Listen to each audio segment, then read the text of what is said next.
Good evening and welcome to TalkSports, our weekly program where we speak with the movers and shakers in sports, the sportsmen, sportswomen, as well as the sports administrators. And as indicated, this week, uh, our guest is the president of NACAC, North American, Central American, and Caribbean Athletic Association, Mr. Mike Sands of the Bahamas. Well, in fact, Mr. Sands was expected to be our first guest on the program for 2022, but due to the circumstances with the following the death of Dion Lando, and then a busy schedule for Mr. Mike Sands, who graciously accepted the invitation to be on the program for this week. Um, and we welcome Mr. Sands, who always available to speak to us and to speak to the media, I should say, in general, about activities regarding athletics, track and field in the NACAC area.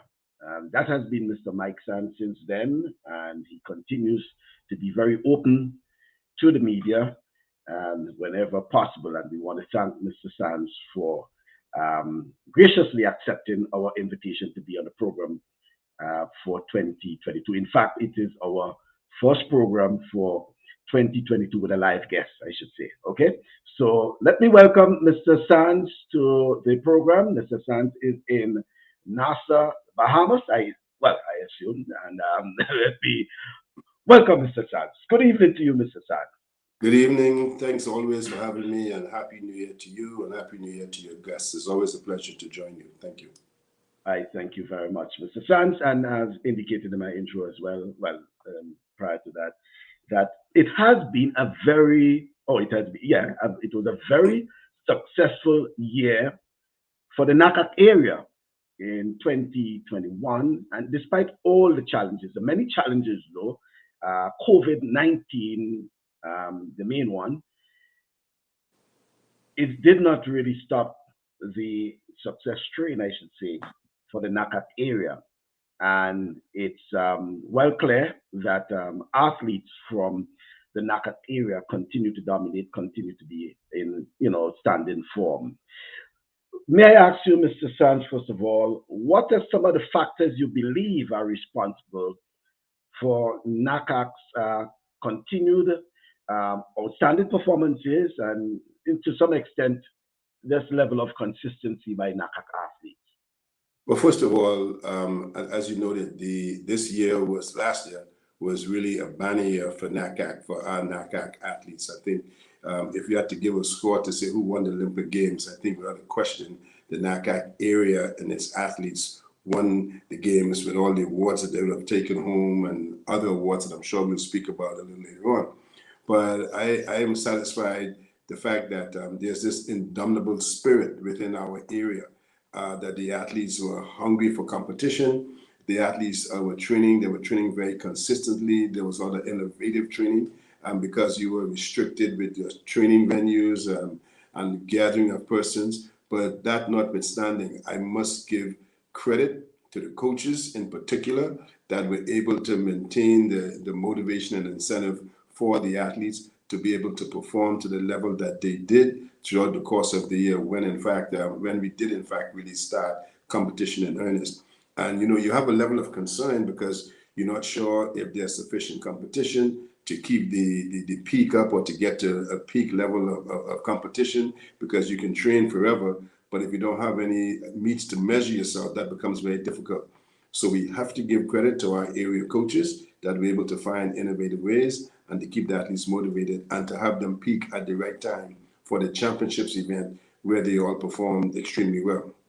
Yeah, and I'm glad you mentioned the coaches because many times we talk a lot about the athletes, and for some reason or the other, we don't recognize the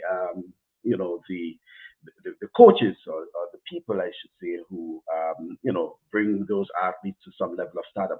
So, how do you think NACAC and to some extent our federations, the local federations, can continue that level of consistency, Mr. Sad? Well, I think the momentum has started. And I think we're still faced with the challenges of COVID, different variants that are coming on stream. But there's one focus that the athletes want, and that is competition.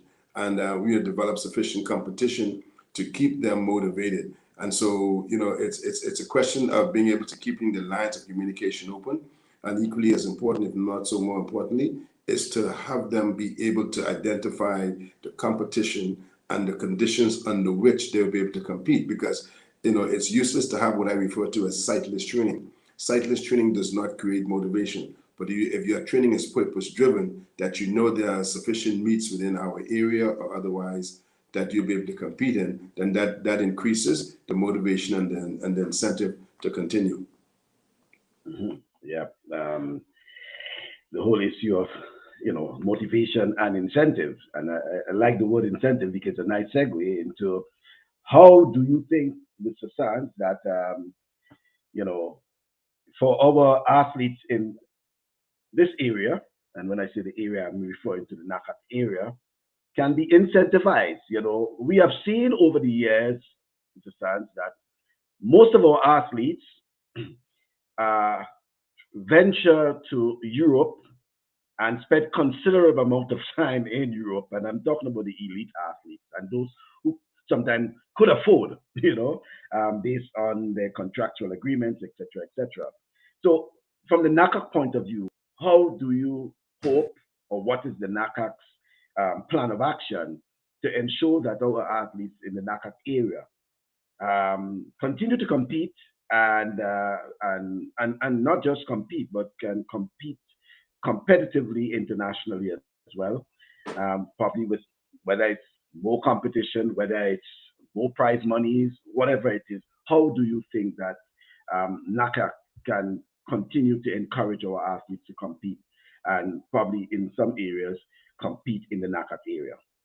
Well, Michael, what I did during the course of my campaign, I undertook what I refer to as a listening tour, more or less, right? And also being able to identify and recognize some of the weakness in our area. And one of the weaknesses in our area was the fact that there was not sufficient competition for our area athletes. I mean, at the end of the day, yes, there's competition in Europe and there's competition around the area. But when you look at the number of athletes that are coming through the system, right, and then you look at the available competition, particularly on the European circuit where a lot of the events are by invitation. All right, and so while the top level athletes will always be able to secure a lane and the competition, I refer to that next generation of athletes who are trying to make a breakthrough, and there's never been sufficient for them to be able to go and to get that breakthrough. And so what we undertook very, very strategically is, first of all, we formed a working group for our circuit that is headed by Duffy Mahoney of USATF, and also our competitions director and other persons involved. And what we have done is we have, in coordination and conjunction with the meets that already existed, we also decided to sit down and strategically plan meets within our area. And I can tell you, Michael, that we have at least about 25 meets that are now on our schedule for 2022.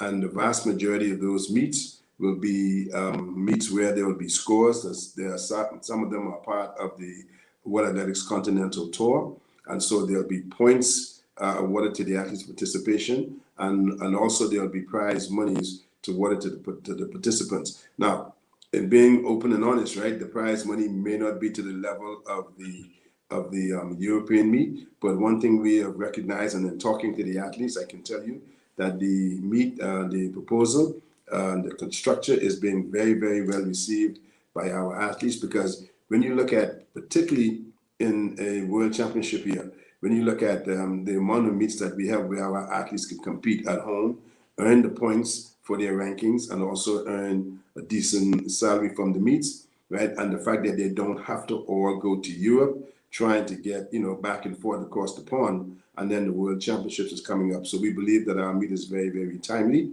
Our scheduling is very timely to draw the top athletes that we believe will make this event successful. As you may be aware, for example, in the absence of sufficient competition, we took it upon ourselves as a council and executive NACAC to implement what we call the first edition of the NACAC New Life Invitational that was held in Miami, Florida. And it exceeded our expectations in terms of participant of athletes, as well as the performances, which had a lot of world-class performances at the meet. And the meet is also scheduled again for this year, which is June the 12th. And so we are working on that. That's NACAC's meet, along with all the other meets. I can tell you that Canada has now just put out their schedule where I think they're putting on a 4-meet circuit. And so I think we all recognize what we have as our product. And unfortunately, I don't think we put sufficient emphasis in the past to try and make sure that their meets are sufficient enough and also attractive enough to keep our athletes at home, if only for the opening of the season, so that they can, so that the fans and the supporters on this side can almost see them up close and personal. So I'm very excited about what is happening and what is going to be happening over the next 7 months for this coming season. Okay. We have quite a few things to cover, but I see a question is coming in there from Rudian Sylvan in Toronto, Canada. He's asking, Mr. Sands, can we see a Junior and Open Caribbean Championship track and field event in the future, as we see from the USA, Canada, Africa, and Europe? Well, we've got our Junior Championship, which is our NACAC under 18, under 20 championships, and so that covers that. Then we also have the Caribbean, which obviously is considered as one of the top competitive meets in the world, junior meet in the world. So that is on our schedule. And so, specifically to the title that you raised, that is not on the drawing board, but our athletes, our junior athletes in that category is very well covered. As a matter of fact, we included an under 23 division last year because our athletes didn't have sufficient competition and because they lost out, as you very well know, with CARIFTA. So in Costa Rica, we put in a division to ensure that those athletes had an opportunity to compete. But Mike, if I might add, right, we are able to do almost anything that's necessary, but the big challenge we have is funding. The funding is always a challenge that, how do we put on these events? And so we always beg corporate world to support our efforts so that our young people can have the opportunities to participate in a wholesome sport. Mm-hmm. Well, talking about that, and it's one of those things I wanted to chat about, is the CARIFTA Games, which falls under the NACAC preview as well, purview, I should say, as well. So what is the situation with the CARIFTA Games scheduled for Kingston, Jamaica? This year, I know just probably a week or two, we had the 100-day countdown. So give us an update. Yeah, we're very excited and thankful to the government of Jamaica in the first instance for taking on the task. We're also excited and appreciative to the Federation of Jamaica for taking on the request to host the event. And as you've indicated, we went down to Jamaica for the official launch, which was the 100 days, I think about 2 weeks ago, Thursday, today, to do the official launch. And we are in constant communication with the LOC, and they're working assiduously to ensure that the events take place in the normal prescribed manner. Of course, there's some things that are very fluid, and so we are monitoring that as well. But I can tell you to date, we have asked the member federations for our planning purposes to give us an indication. It's only numeric, obviously, an indication of what they think their numbers may look like for planning purposes, accommodations, etc. And so far, we've got about 480, 500 athletes that have, through the federation, that have indicated what they intend to bring to the table with those athletes. Mm-hmm. So as it relates to the CARIFTA Games, and I know there has been, as confirmed, the 100-day countdown. We are most likely, are you giving it probably a 80% to a 90% possibility of hosting the games this year?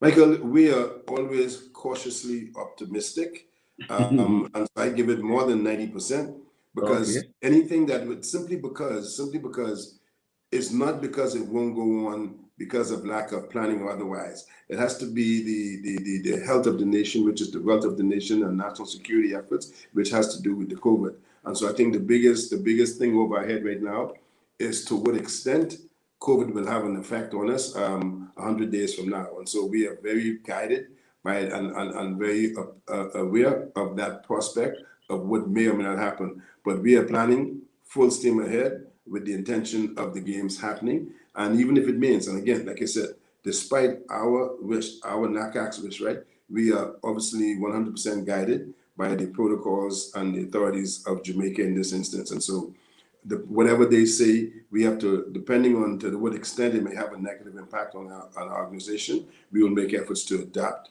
to it, but not to the extent to which that it will lose the content of the intent of the CARIFTA Games. But I am very, very cautiously optimistic with the support that has been shown by the government through the minister responsible, the Honorable Babsy Grange, Minister responsible for sports, and the LOC that is headed by Mike Fennell, along with the J3A's local organizing committee. There's no reason to believe otherwise, except for any unforeseen circumstances that may prevent us from hosting the event for the 49th edition.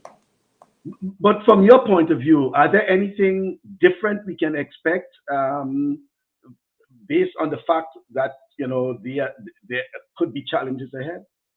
Yeah, well, there's always plan A and plan B, and you hate to think of plan C, but if plan C becomes necessary as well, right? And so we have a very, very efficient competitions director because it's all about competition. And so we build, what if case scenarios, right? And so we've got those things in place, but it only comes into being depending on what is the situation. For example, the CARIFTA, we are hoping, because CARIFTA is not just a track meet, as you very well know. It's a festival, more or less, right? And so we are hoping that we'll be able to have fans at this juncture. I don't think a definitive position has been made about fans because, as I said, the COVID is very fluid, but it's our hope that we'll be able to have fans, either limited or otherwise. But if you also bear in mind that the Olympic Games and also the Pan American Games that took place without fans and the performances were, outstanding. It is always good to have the athletes have fans in the stand. But if it means that we cannot have our fans in the stands, then we make adjustments to not having fans in the stands. And then we move the competition. And so it's a partnership between ourselves and the government of Jamaica. When I say ourselves, that means the LOC and NACAC and the government of Jamaica through the Ministry of Health and the relevant authorities to establish the conditions under which the games ought to be held. Mm-hmm.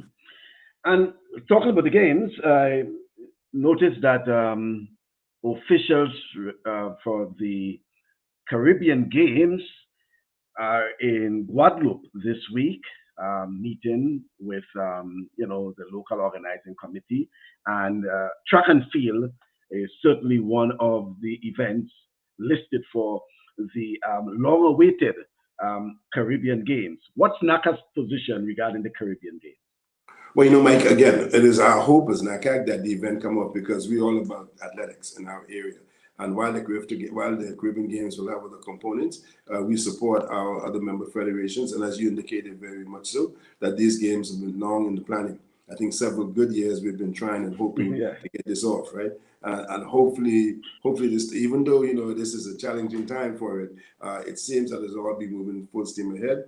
And our General Secretary, Keith Joseph, is very, very intimately involved in advising and working with them. And so from the NACAC perspective, they have our support 100% towards this game because it gives our athletes an opportunity to compete. Again, we're about competition. That's what we're here for. We're elected to serve, and serving is providing competition, among other things, that would create wholesome young people for the future. Okay. I noticed a question on the forum there regarding bid, and the question is basically if an island bids for any of the games, the funding falls on the island for those games. So, in a nutshell, just explain when it comes to, for example, the CARIFTA Games, if I can break it down. What's the process in terms of bidding and successfully staging these games? Okay, the process is simple. We first of all, we put out a bid to our member federations. They know what the schedule is, and we put out the bid to them to host the games. They will then obviously, with the support of their, not necessarily the government, I think this is the misnomer, right?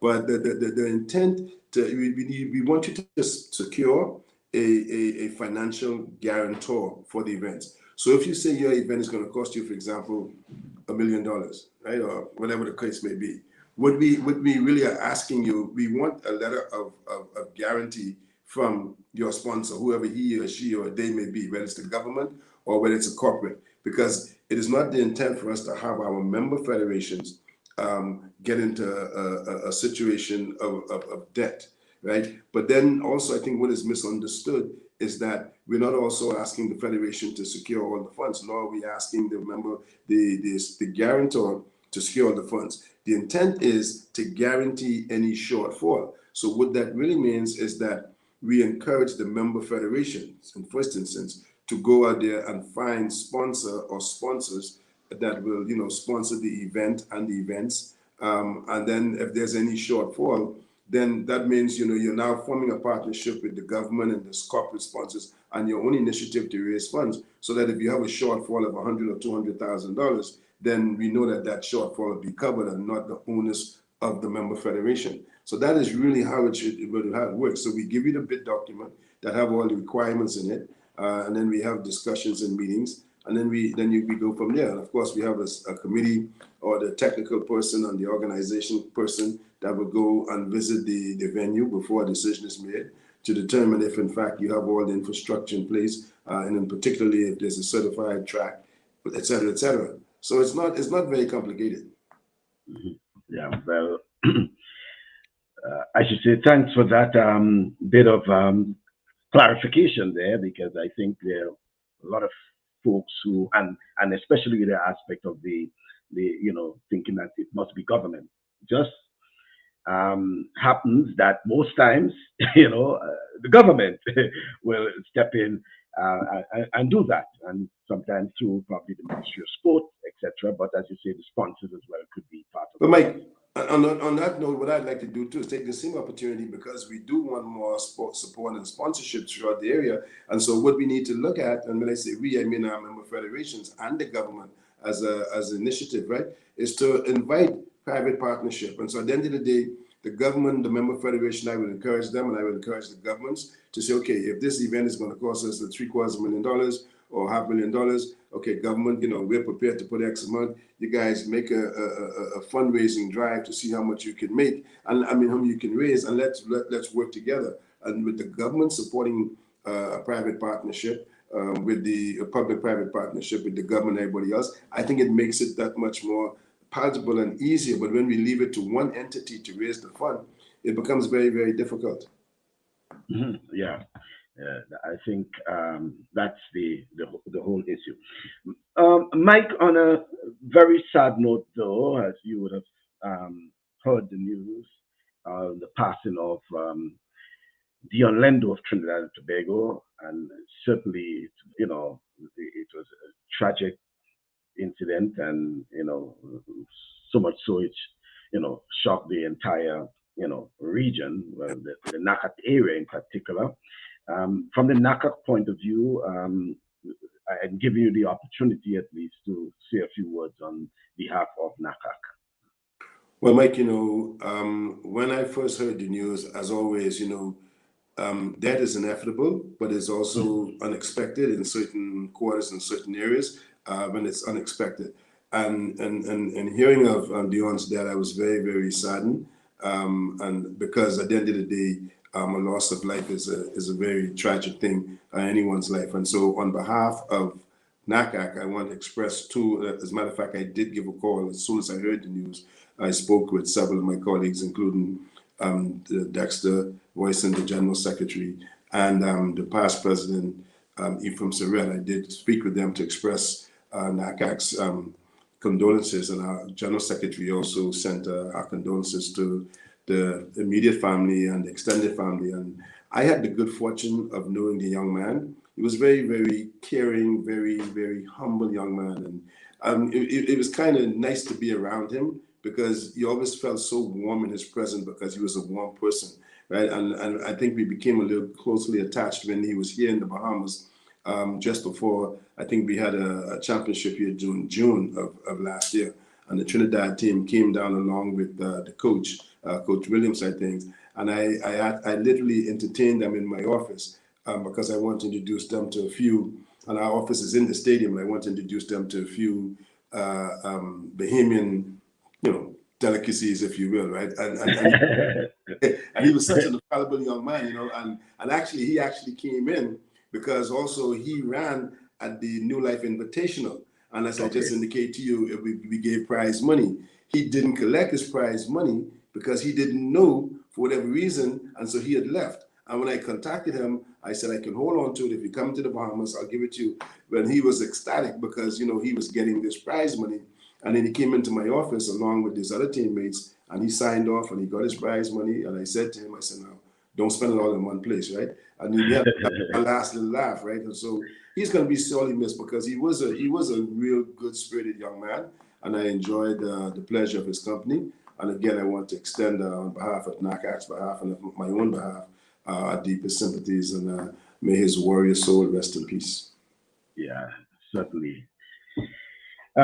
Mike, as we closer to the halfway mark in our program, I want to now slip into the road ahead for NACAC 2022.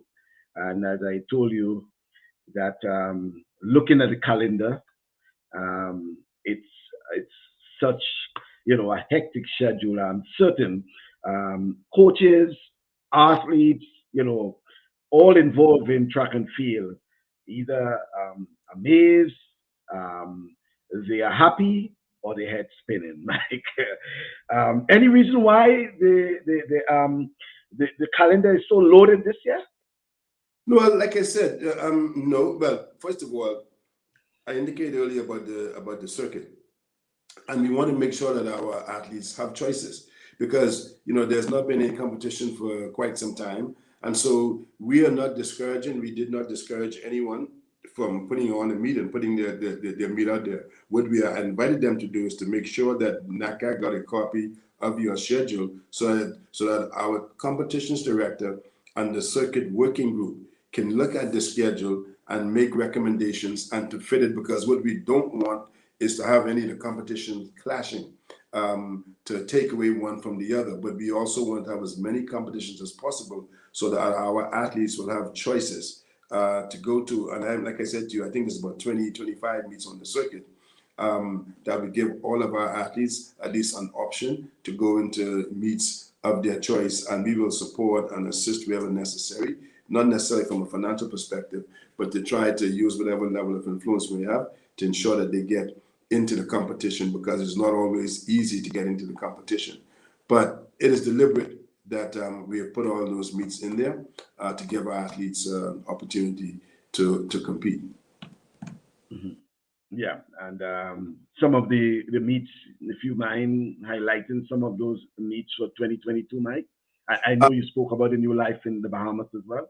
Well, the New Life is in Miramar, Florida. We have entered into we are in Miramar. Okay, yeah. Mm-hmm. Yeah, that's gonna be in Miramar, Florida. What I don't also want to forget is our NACAC area championship that is scheduled. We have not firmed up the host for that as yet, but that is also scheduled for August. Then, of course, as you mentioned, the CARIFTA games. Of course, we have the World Championships in Eugene, Oregon. And as I indicated earlier, Canada has put down about 4 or 5 meets that are going to form their circuit. And then also we have the usual meets within the USATF program that includes the Modesto relays and all the other meets of that caliber.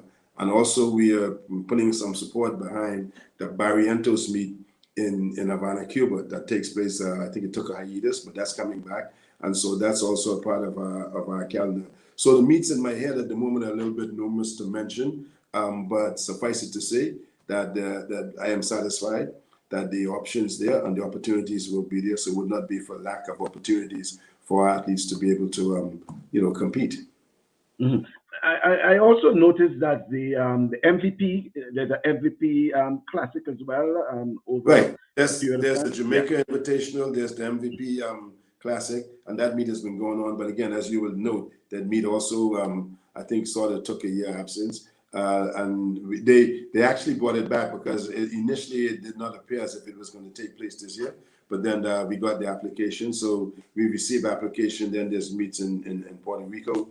So the meets are all over, Mike. But the known meets, as you said, the MVP, the Jamaican Invitational is on the calendar. Bermuda is also having a meet on the calendar. And so we're looking with excitement and anticipation to the opening season. And we also have the indoor season that is kicking underway that a lot of people don't pay much attention to sometimes. I'm not so sure if it's because it's a lack of promotion or lack of interest or a combination of both. But those indoor meets like the Millrose games and Boston meets and other meets of the like, will also be on the calendar. Of course, our NACAC area athletes, a vast majority of them are also in universities. And as you very well know, USA indoor college meets are very, very, very huge as well. Okay, and not forgetting that in the month of May we also have meets in Puerto Rico, Yep. Dominican Republic. That's the Philly Sanchez, and then there's an NYC qualifier in New York as well. Yep. So quite a bit for those athletes who are wondering and looking for meets. I want to encourage the athletes and their coaches to check out the NACAC calendar, and certainly you'll be able to get more information and get in contact with those meet organizers because there's nothing for the NACAC area and nothing short of competition for 2022, Mike. And we've shared the schedule with a number of if not all of the athletes agents that are on our mailing list. And so, as you said, we're doing everything possible to ensure that the information is out there, so the athletes will be aware. So for their planning purposes, they would know how to plan. Mhm. And for the World Championships, Mike, in Eugene, Oregon, certainly it comes under the purview of the NACAC area. So tell me what sort of discussions are ongoing with the local organizers, which is I think USATF, I think will be in terms of as a host, but certainly it falls under the purview of the NACAC area. But Michael, in all honesty, it does fall under our purview. Unfortunately, there's not been an open line of communication to the extent to which, from an official perspective, the General Secretary and I, Keith Joseph, we went to Eugene, Oregon for the USA Track and Field Olympic trials, and we had brief discussions along with our President Seb Coe, who was there for the trials. But unfortunately, NACAC was not as engaged and has not been as engaged as I would like to see us engage as the area association having the World Championship on this side of the continent for the first time. And so, and that's something that I think we need to address because we are not as engaged, even though, as I said, it's they have the autonomy to do so. But I think it would be good to have the area association a little bit more involved, at least to understand what is happening on a semi-regular basis, if only. But that has not taken place thus far. But is there still time for some level of engagement? Well, there's always time. I mean, if only as observers. I mean, it would be good that the area association is sitting to the table as an observer, so that when I'm asked questions as you are asking me now, I'd be in a better position to give an answer and not to give the answer that I'm giving at this moment. Mm-hmm. And Mike, and we have discussed this before, whether it's on air or off air. But do you think that NACAC is really the NACAC area really gets a fair share, or I mean, on the table when it comes to whether it's the financial bounty or whatever it is, since athletes from the NACAC area continue to excel. The athlete, basically, NACAC brings something to the track and field table. Okay? But do you think in return NACAC gets a fair deal? Of course not. And I say without fear of contradiction, because at the end of the day, you are provided with a budget, all right? Or we submit our budget, and our budget takes into consideration. I always say, one size does not fit all. And so, if we are asked to put together a budget that may take us a month or so, because we methodically and tediously put together a budget that we believe will enhance our program, include our development program, include our competition program, And so if we as an organization, a committee, an association, put that budget together, we would expect that, you would honor that budget within the length of your cable tour and not just arbitrarily say, well, you have to stick within this framework.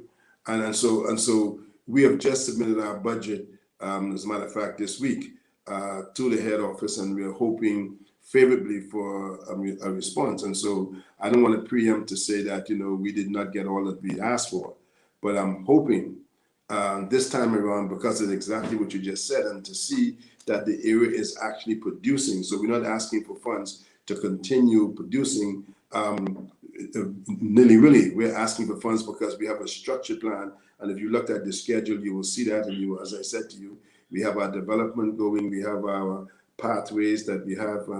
We are doing everything that we have been asked to do and more. And it's the more that we're looking for support and to keep the NACAC area as the top producing area association within the athletics family. Well said, Mike. Let me just take the opportunity to say hello to Stanley Mitchell. I see Stanley is around. Stanley, our good friend, Stanley. I'll get back to Stanley in a while, but here's a question for you, Ryan. That's from Trinidad and Tobago, I can tell you. Sorry if this question was asked before I just got home and logged on. Given the circumstances of the pandemic and the state of the region financially as a result, do you fear for the future of CARIFTA in the coming years? And what role does NACAC play in fostering governmental support for such events? But Ryan, the first part of your question is no, I do not fear for the future of CARIFTA. Quite the contrary. CARIFTA is the longest running consecutive championship to be had, and by no one other than himself, the former president of World Athletics, IWF, Lemay Diak. He came and he visited CARIFTA for the first time in the Bahamas, and he made a declaration that the CARIFTA Games is by far the most competitive and interesting championships by far. Our current president, Sebco, has also indicated, and they now make it the first thing on their calendar to come and be present at the CARIFTA Games. All of the athletes in our area from 1972, when it first started, I wouldn't say all, but at least the vast majority of our athletes have come through the system from 1972 to the present. And so there's no way that we can see CARIFTA having a bleak future. And stars are always born at the CARIFTA. And I don't have to name them for you because we know all of them, most of them, right? And so at the end of the day, our biggest challenge is finances. And it'll be a sad day if CARIFTA cannot take place because of finances, because that is the investment in our development, and that makes us who we are today as an area, particularly from the Caribbean area. Mm-hmm.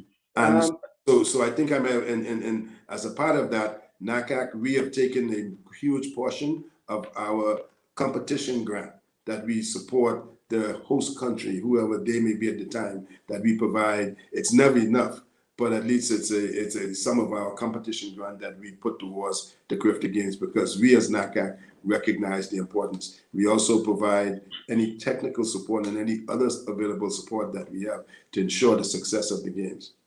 Mm-hmm. But do you think, and just to follow up on Ryan's question, but do you think that the governments in the region, they're on the same page as NACAC? They understand what you're saying? Mike, and answer your question, I don't think they do. I really don't believe the governments understand the significant impact that CARIFTA has, because first of all, it's not just a track and field event. It's also an opportunity where the young people, CARIFTA has become the hotbed of recruiting for USA coaches. And I feel happy to say that I had a role to play in that way back, having been a part of the university system. And when the coaches were talking about going to the Caribbean to recruit, my suggestion was, guys, why go through all that?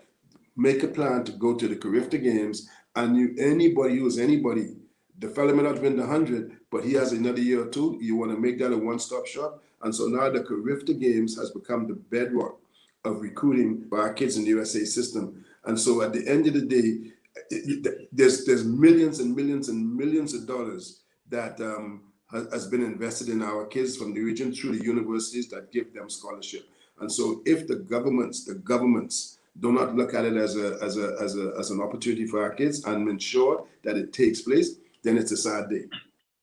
No. So I would say this much, though, and I would be remiss if I didn't say this, right? And I would hope that a lot of them would take example from the government of the Bahamas as an example, because unfortunately for us, getting to, and I say us in this context, getting to the CARIFTA games is never a problem because there's the existence of Bahamas here that is provided for that purpose. And mind you, just track and field for swimming. And also when it comes to team levy, so the government of the Bahamas has recognized and appreciate the significance of the development. And if I could speak to governments elsewhere, I would say the same thing. And that please, look at it as an investment and not as a cost. Yeah, I could agree with that and support that aspect with the government of the Bahamas, because I know, and it's something that has been going on. Government comes, government goes, is the same, the same process. Okay. Sometimes you have two charter flights, Yep. One for the athletes and officials, and another one for the supporters. Okay, the Junkanoo ban also included in that. But Yep. talking about supporters and talking about people who have been around track and field and support, and Mike, I'll give you the opportunity to talk a little more about our. He has been hanging around for a while. His name is Stanley Mitchell. I think you know Mr. Mr. Mitchell. Um, and I think Mr. Mitchell has been involved in, to some extent, track and field for many years. You'll agree? Well, Stanley Mitchell, I don't call many people a friend.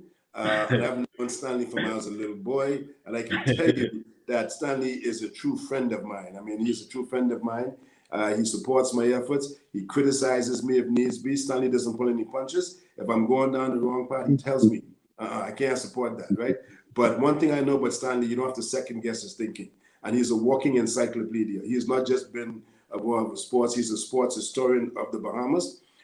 His father was a founding father of baseball in the Bahamas. And Stanley used to be a high jumper, so I know Stanley very, very well. He may claim to be the first person that almost jumped 7 feet. Don't go that far. No, but Yeah. Stanley is a great friend of mine, and I appreciate Stanley and the support that he gives to not just track and field, but to sports. Yeah, I try to be, but the questions that Mike has been asking you are very interesting, and I'm glad that I tuned into this to hear all of it in less than an hour. The questions that you were asked and answered. That should clear up a lot of things for people in the region if they tuned into the show or get a copy of it to know what's happening. You handle yourself well. Thank you, big brother. Yeah, I got the Carifta bug when Carifta came here in '76. I got to travel with it the next year in '77 to Barbados, and I've been going to Carifta. I make that the first on my schedule every year, and I've been to 40 of them. So I know Carifta, if anything else. I think we might. Mike, you still with us? I think you like. Yes, I'm here. Yeah. Yeah. Yeah. So you Yeah. see, Well, Stanley is no novice to sports, and like you said, CARIFTA is his baby. yeah. Well, I And want. you missed one point, Mike. My father was a founding member of the B3As, Well, that vice too. president. Yeah. Yep. Yeah. Well, Matter of fact, Mike, the B3S will be 70 years this year, May this year. oh, wow, Yeah. that's good. A considerable achievement, and certain that when you look at the accomplishments of the B3, well, it's the B3As, right? Over the years, and the athletes they have produced, the world class athletes, I should say, they have produced, including um, the current um, Olympic champions in the 400 meters, both male and female. Yes. I don't think probably any island in the Caribbean has accomplished that feat in having two um, Olympic champion in the same event. Probably except Jamaica, probably in the sprint or something like that. So, but in terms of the 400 meters, very outstanding feat for the Bahamas. But Mike, you also want to make a note on that note. We're speaking of the Bahamas, but also the NACAC area.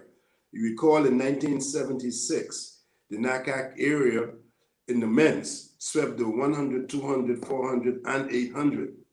And then that was men. And then now in 2020, the NACAC area did it with the women, the 100, 200, 400, and 800. So, NACAC is making its mark, and we with our support, we intend, because once you get so high, it's harder to maintain it. So we have to provide the support to ensure that we maintain our dominance in those areas. And that's why I'm saying, Mike, you really have to, you have to make some noise on that table, because you have the firepower. You have things. I mean, you're not speaking about any fly by night. You have things that are evident that Yep. NACAC is not, any peep squeak. you know, Yep. NACAC means business, and Yep. I think NACAC needs to have a bigger share of the pie. There's Yeah. no doubt about it. As you know, people come to watch the athletes. They come to watch performances, and when you can negotiate your television rights based on what you got with the product, we believe that NACAC has the product. That we're not in the television negotiation business, but certainly when that pie is cut, we should get a bigger piece of that pie that comes from those negotiations. Well, certainly, and we're hoping to see that very near in the very near future. And our athletes, as we say, have been dominating, and they continue to bring some level of and especially Mike, and that's the point, especially when the sport has been dogged by scandal and all sorts of things.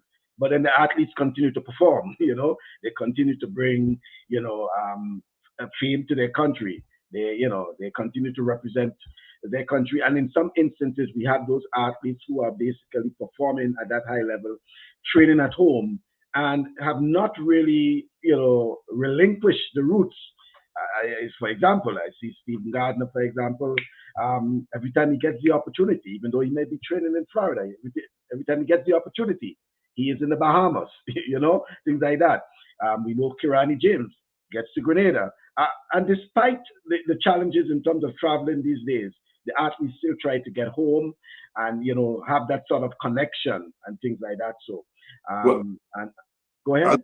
no, I'll tell you, just to your point, Shanae just, I don't know if she's still here, but she was here for the past 10 days with her whole training camp and including her coach. And so they were training here, and it was a pleasure to walk out on the track and just watch them go through the motions. So yes, Mhm. they do take every opportunity they have to come home and to share their time and their appearances with the local folks so they can see them. And this is why I'm saying if we can have the competition at home, then we believe that we'll be able to see more of them and not just see them in television. In our area, we're looking at, and that's part of our strategy, because what we want to do is to inspire the next generation.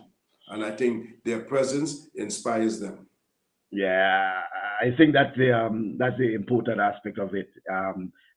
Inspiring the next generation, and Mike, another point that sometimes I think folks do miss is that, and to give credit to the CARIFTA Games in particular, is that most of these athletes, and we're talking about those who have succeeded, who have tasted international stardom, most of them have passed through the realms of the CARIFTA, whether it's the Bolt, the Kirati James, the Shawnee, and others, many of them, well, I should say most, if not all, most have passed through the CARIFTA Games. Another reason why I think that the authorities, most of the governments, should see the importance of the CARIFTA Games and support it.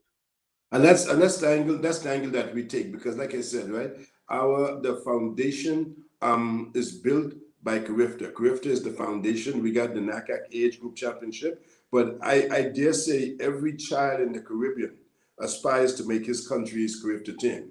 And sometimes it may be the only national team that they make, but then they can say 20, 30 years from now, why I was on my CARIFTA team. And so this is why, it is my challenge to sensitize the authorities, to let them understand that we need to invest more, in these games, so that there's no shortfall, or if there's a shortfall, the athletes, the federations are not reluctant to host the games because they cannot get the support from central government or corporate world, whatever it is, Caribbean, Jamaica, Bahamas, Trinidad, Grenada. We need to find more support for the programs that we have so that we can do more for the young athletes who, at the end of the day, we're trying to mold into productive citizens. Mm-hmm. And we have been speaking a lot about the athletes, Mike, but and in the start, you also made mention of the coaches. May I ask you, what sort of programs do you have or NACAC has in place for coaches education, administrators, the folks who bring some level of support to the athletes to ensure that we continue, to to produce outstanding athletes. Coaches are important, but as well as administrators. What sort of plans or programs are in place from the NACAC area? By the way, NACAC also received the Coach of the Year award, which is Bobby Christie, right? And we've been very deliberate in that approach. We have hired a director of coaching and camps by the name of Chester Morgan out of St. Vincent, very astute young man. And so we are developing that. We've got coaches courses planned, and we have all of those around that, e-learning platform that is being set up to ensure that our coaches get the information. As a matter of fact, in the next couple of days, I don't know the exact date, we've got online, there's some 300 coaches that have signed up for the seminars that is going to take place in the next couple of days. And so they're not out of our scope at all. As a matter of fact, they form a huge part of our program because we recognize what they need to be doing and how we enhance their level of efficiency. So by extension, they can pass it on to their athletes and their charges.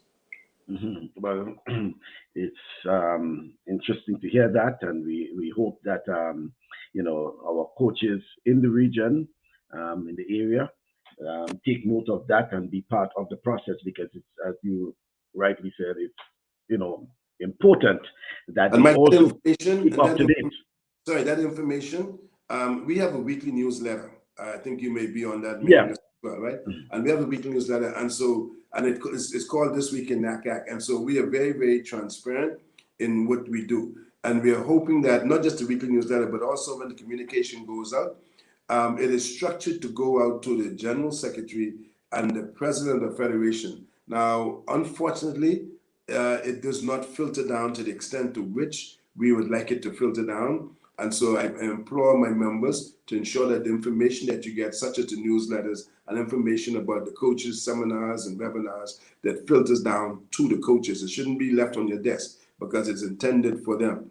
And so we want to continue to broaden and open our line of communication so that persons know what is happening, such as what I just mentioned before, that the information is going, and the response has been overwhelming. And we will continue to open our communication channel. And this is why I don't hesitate at all when you invite me to be a part of it. It helps me to show and promote the brand of NACAC that we're trying to do. So I'm always appreciative for the opportunity to be on this, on your show. Mm-hmm. Yeah, I appreciate that. And as I indicated, Mike has never really, declined an invitation, except when, and I wouldn't say a decline, but, it's just a matter of rescheduling, whatever, because of, your schedule at times. And I do appreciate that and understand that. And I want to also thank you, Mike, for ensuring that, the media is kept up, up to speed. That's big improvement, I should say, in terms of not just the working group, the media working group, which I was part of initially, but ensuring that information is disseminated to the media as often as possible. Well, not just often, but as quickly as possible as well.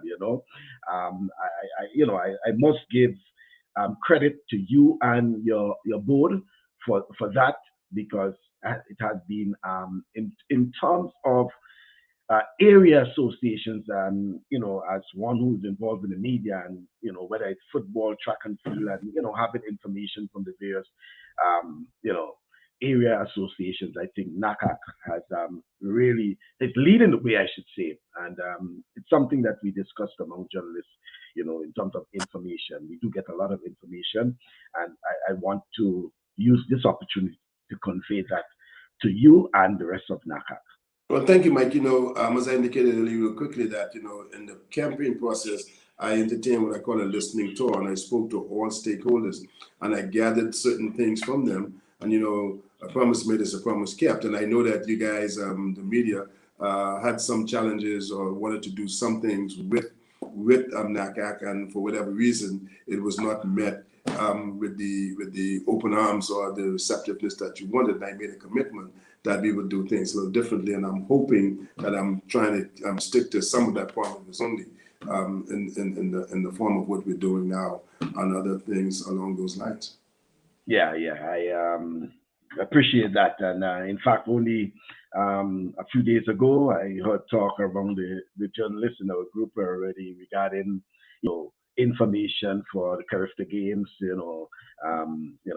Trying to get from the journalists some information from them regarding participation in the CARIFTA games. So, the whole logistics and all these things, whether it has to do with hotel, or whatever it is. And I know all of that is part of the from the NACAC working group, and I want to thank you for that as well. And let me just add to that too, Mike. What we have instituted is an information session, not just for our member federations that we have monthly, that we'll get back on track, but we've started in Jamaica last week, and that same meeting I was at, an information session for our members. And so the next one is on next week Thursday, where we link in all of our members. And so Jamaica LOC provides them. As a matter of fact, we were fortunate to have the Honorable Minister on last week as well, to be able to bring greetings and speak to all the member federations. And so we intend to do that on a monthly basis, to bring the members up to snuff,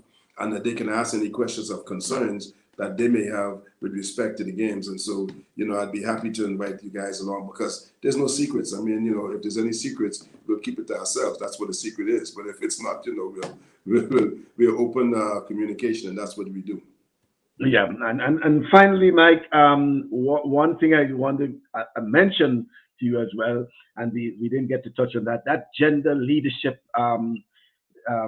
workshop, the first of its kind, by NACAC, and hopefully something that can continue. I want to again congratulate you and NACAC on that, because I participated in it, and I thought it was a wonderful experience hearing from those athletes.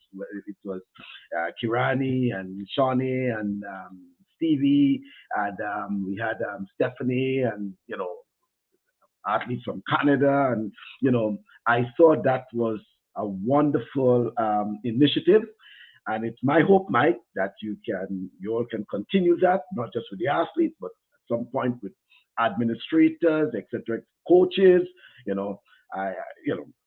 For me, I thought it was a blessing in disguise for the COVID-19, because I'm not certain if without COVID we'd have been able to have something like that sort of initiative. And I thought it went down well, and everyone enjoyed it. Yeah, well, like I said, there's one plus in the last minute we have. If there's one plus that came out of COVID, is that the line of communications are much more frequent, and it caused us to think outside the box. So you're absolutely right. There were still our intentions to form working groups, which we have. And if you not have a list of all those, I'd be happy to share with you, because we have a number of working groups that allows us to be more inclusive in the work that we do, so that everyone has a part of the ownership to make it a success. And more hands on deck makes the load lighter. And so it is our intention. And we have all those working groups. I mean, the press working group, the gender leadership, the Constitution. So we have all those things, and they are working, because guess what? They have to report every meeting. We have our next executive meeting on Thursday, and all of the working groups are on the agenda to bring their report to the table, so that we then share with the general membership when they give the report to the general membership as well. Yeah. Okay then, Mike, I want to thank you. Baron Target, our 1 hour mark. I want to thank you again for being part of the program. Our good friend Stanley, who was around for a while. And Mike, it's always a pleasure speaking with you. Lots of information. And I just want to congratulate you and your NACAC team for what you have done for the past year. And looking forward for great things for 2022. I hope you have plans to come down to CARIFTA and join us in CARIFTA. So, Hopefully. Stay safe, but CARIFTA is it. Yeah. Thank you very much, Mike. I appreciate it. Thank you. Thank you. Stay safe, everybody. Thanks, Mike. Always a pleasure. Okay. Thank you very much. Thank you. So, folks, that was Mike Sands live in the Bahamas. And Michael here. In fact, I'm in Denver, Colorado, where the program is coming to you for the next few weeks, I should say, until March. Yeah, on this long deployment here. But folks, Mike has always been, helpful in providing information, as Stanley says. Certainly gave lots of information, brought a lot to the table, and I want to thank our dear president of NACAC, Mr. Mike Sands. Remember, CARIFTA Games on for Kingston, Jamaica this year. Well, as Mike says, to use his words, in excess of 90% possibility. We know last year we were almost there for Bermuda, and then, all the restrictions and, circumstances had to be called off. But certainly looking forward to, CARIFTA Games in Jamaica this year. And folks, you go on to the NACAC calendar, athleticsnacac.org, athleticsnacac.org, and look for the calendar, and you'll see a host of events around the NACAC area that you can certainly be a part of, especially for coaches and others involved in track and field. There's probably a track and field event in just about every neck of your woods. Thank you, Rudian and Ryan. Thank you very much for being part of the program in terms of your questions. Stanley Mitchell, also in the Bahamas, thank you very much. And I want to thank Mike. Hopefully on Saturday, we have another program. I'll let you know who the guests will be. And, certainly we have to get back into our open discussions. So all of that will be part of the upcoming program. I want to thank you very much for being part of the program. And the invitation is yours to join us another time for another in our series of Talk Sports program. Until then, I want to wish you all the best and continue being safe.